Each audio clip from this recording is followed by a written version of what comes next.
Поминаа празниците, помина Нова година, Божик, Бадникова вечер, фрлање на крстот. Знаете дека се фрлаше крстот и во Малта. Го видовте видеото во изминатите денови, а погледнете накратко и во денешната епизода, нешто подоцна. Она што е интересно, што сакам да ви го кажам во оваа епизода, прво и основно е дека очекувајте овој викенд невреме. Но за се тоа веднаш по малиот блог на нашите пријатели.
Рековме времето.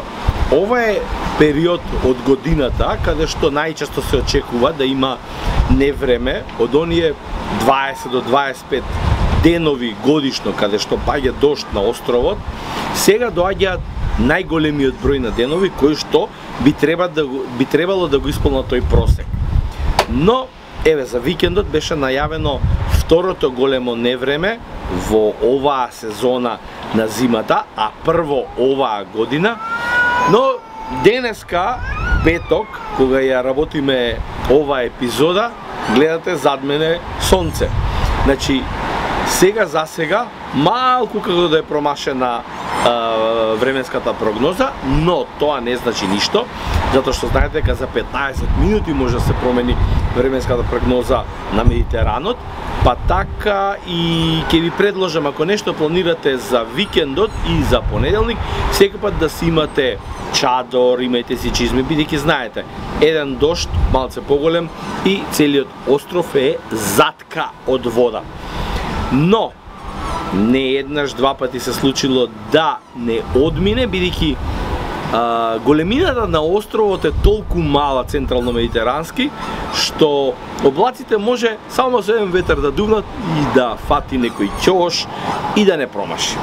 Јас се надевам дека тоа ќе се случи овој пат, но како и да е, овие 4 до 5 дена се очекува големо невреме во однос на дожд, ветрови, бранови и така натаму. Моја препорака е, бидете си внимателни и испланирайте си го времето онака како што го налагаат овие услови во временската прогноза. This is Social Network Radio Podcast. MM, the Macedonian Maltese. Entertainment, vacancies, week top stories. Successful people for all Macedonians out there. On Macedonian language. 5, 4, 3, 2, 1. Start. Igor Filevsky Show, Friday 8 p.m. New podcast. Let's get started.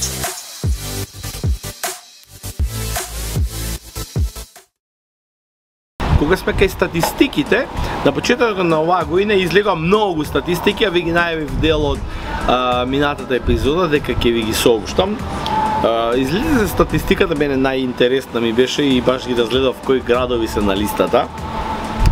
Според Евростат и она што се мерело во текот на изминатата година, може да заклучиме дека Малта, односно Валета е земена како репер, е еден од поскапите градови за живење во Европа.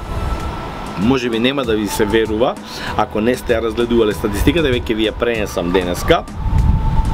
Верували или не, Валета е поскапа за живење од Стокхолм, од Ливерпул, од Берлин, од Рим, од Брисел, од Глазгов, од Единбург, од Барселона, од Љубљана, Загреб, на оној балканскиот дел.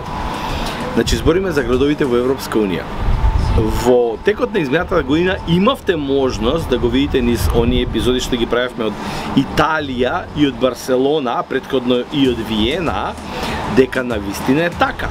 Например, јас само ќе ве потсетам во Барселона кога ви ги прикажував цените, луѓето се жалеа таму дека инфлацијата наметнала дека скоро 20% се качени цените во продавниците, во маркетите, за рестораните, да не зборам, од претходната година, и повторно тие исти цени во Барселона беа многу пониски од оние што ги имаме ние тука во Малта, во Пама, во Лидл, во Пископо, во Пави.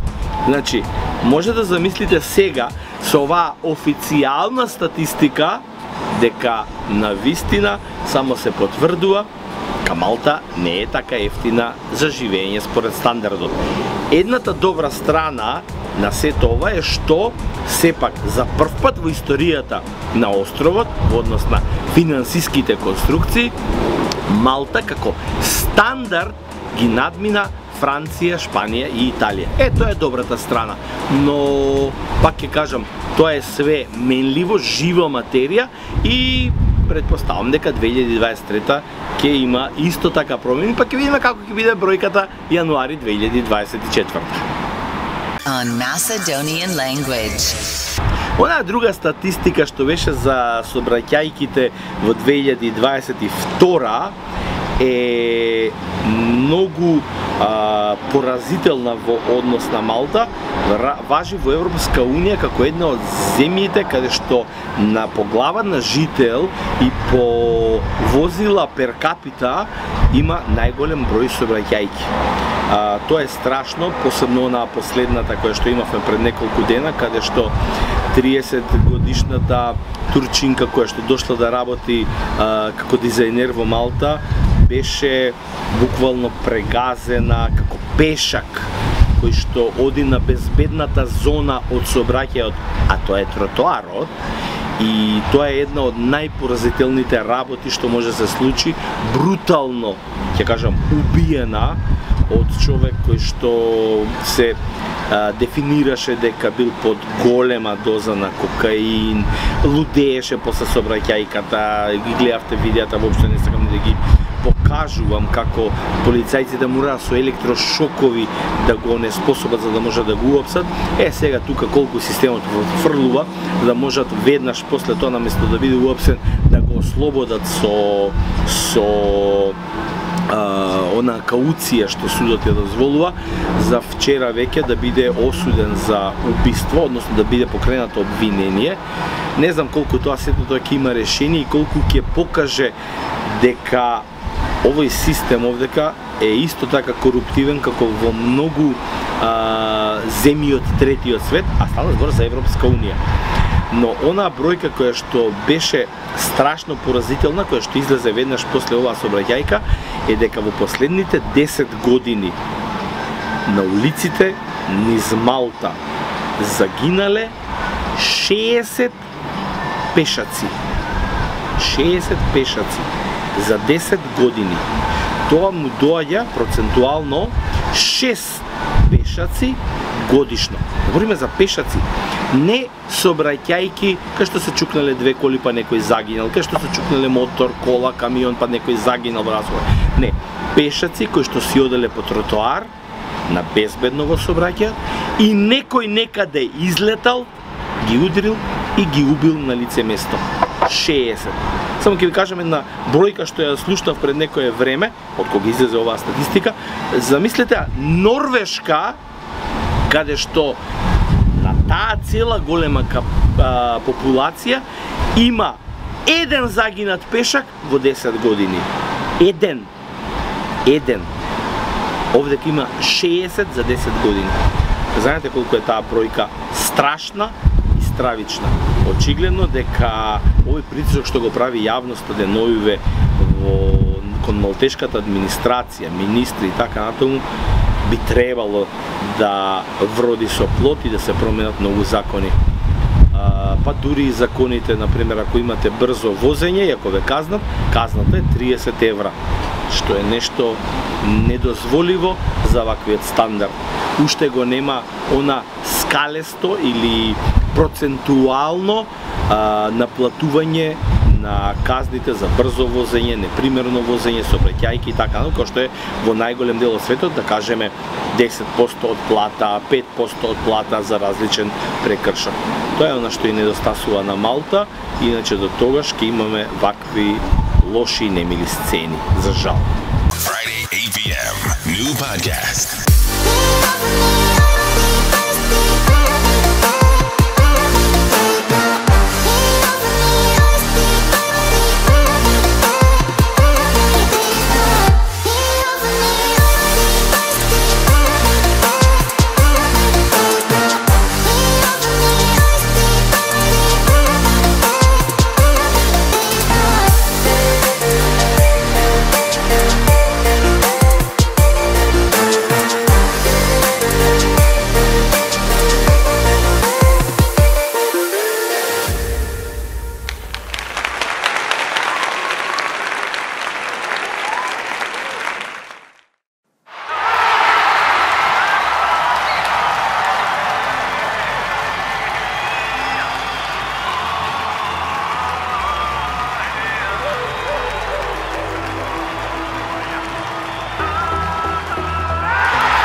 L'obertura de Xavi a la dreta per Alves, a veure Dani Alves, la sentada d'Alves, Terri amb el cap, el control de To, treu la pilota malament Essien, la regala Messi, Messi per Iniesta, xut Iniesta, gol!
Две работи кои што сакам да ви ги напоменам, да им обрнете внимание.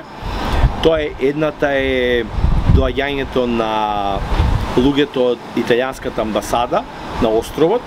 Значи, веќе го објавивме и датумот, го имате на нашите страници, проверете ги деталите, ако ви треба патен документ, ви истекува набргу или ќе ви истече во овој период, да се пријавите и доаѓа за сликање, не мора да се враќате во Македонија да го обновите вашиот пасош, туку ќе ви биде доставен тука во Малта, ќе биде направено и сликањето и све.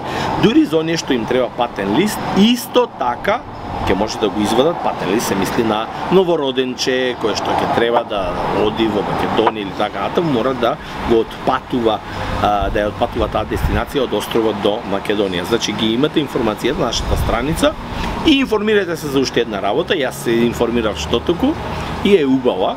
Ако имате дете кое што тренира спорт до 16 години, значи, тогаш вие како родител информирајте се каде треба да го пријавите вашето дете, да пријавите со кој спорт се занимава и ќе бидете ослободени од една скала во данокот кој што треба да го платите во текот на годината. Тоа е како стимул од државата. Значи за сите фамилии чии деца до 16 години тренираат некаков спорт, ќе бидат ослободени од данок.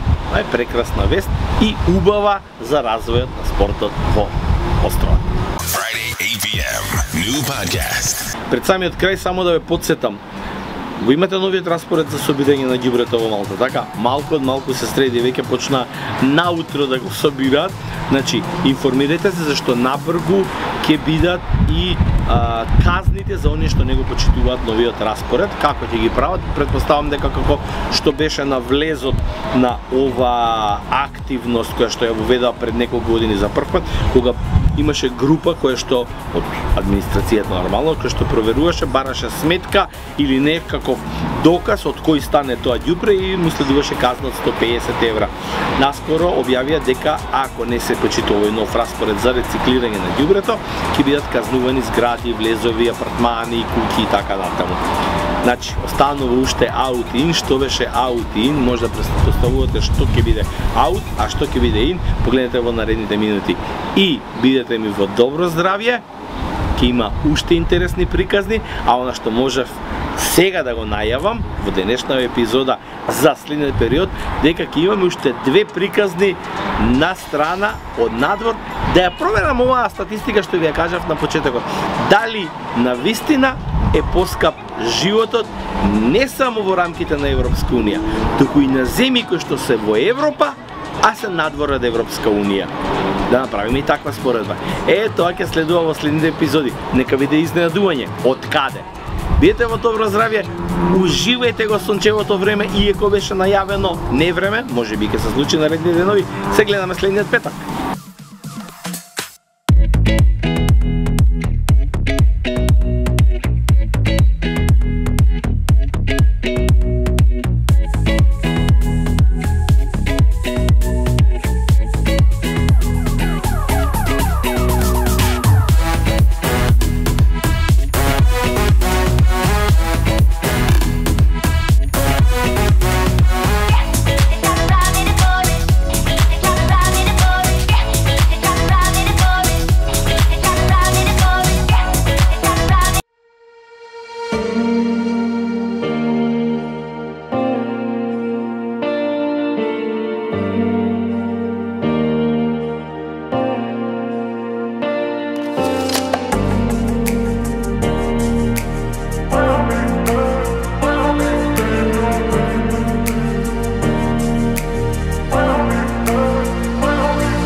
This is Social Network Radio Podcast. The Macedonian Multis. Entertainment. Vacancies. Week top stories. Successful people for all Macedonians out there. On Macedonian language. 5, 4, 3, 2, 1. Start. Igor Filevsky Show. Friday, 8 p.m. New podcast. Let's get